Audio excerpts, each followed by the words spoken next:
good. Where are you at?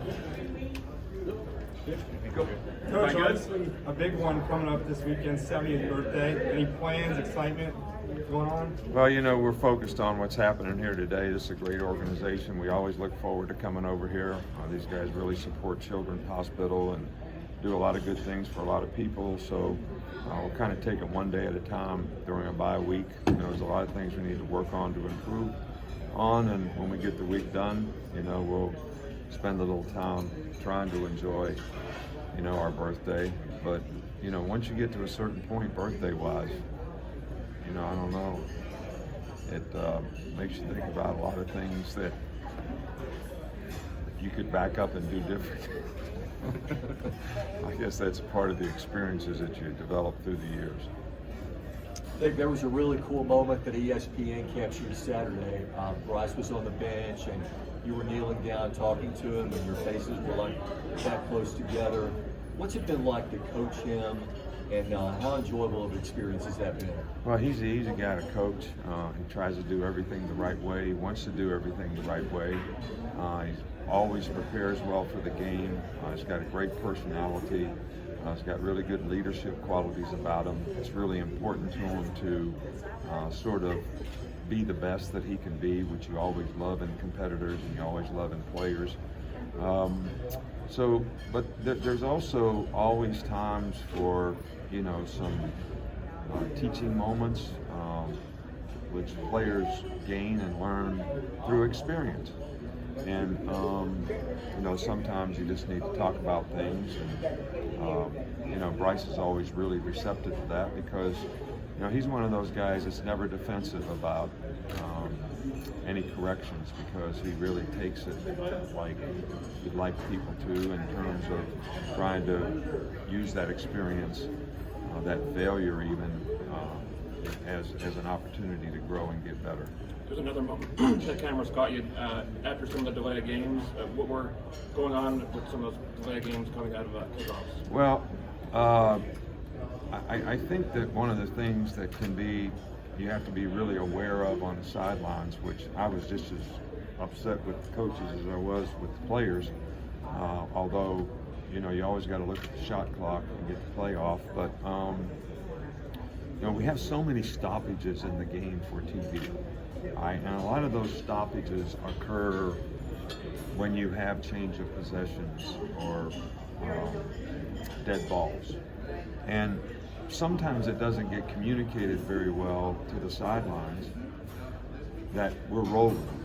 In other words, there's no TV. You think there would be TV because it was a change of possession or whatever, and there isn't.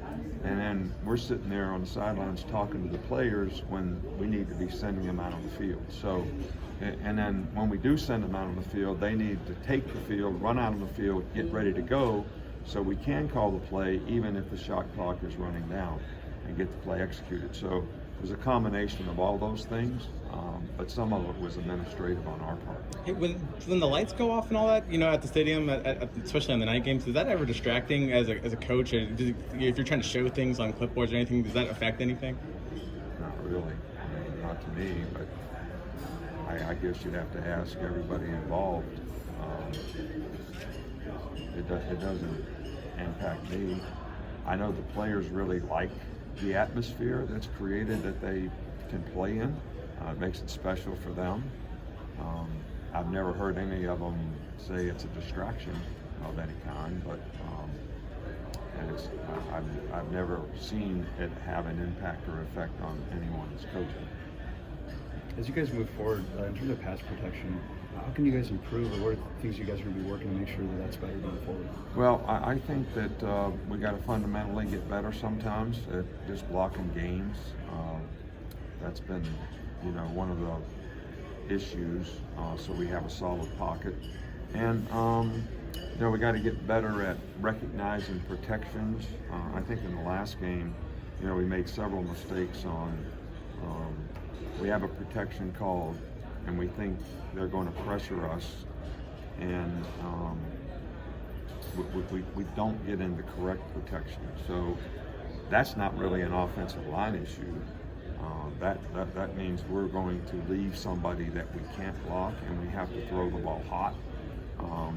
So, you know, it's a combination of all those things that, you know, we need to improve on. Coach, with all the changes to college football over the past few years, has that had any effect of your approach to dealing with players, like, you know, from a coaching, recruiting perspective at all?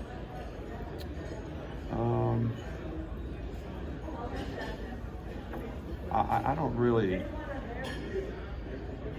I don't know that we have a great enough body of work to this point to know if these changes, to what degree do they really impact players. I think players get affected, maybe some players I should say, get affected way more than I would like by external factors, you know, whether it's media, what's written, what's said, because, you know, these guys, everybody's always on their phone. I mean, if you walk around campus, it's not just the players, it's everybody. People running into trees, you know, because they're looking at their phone. And, you know, this is, you know, you start to believe what you read. And sometimes that's not really the reality, especially when you're in competition.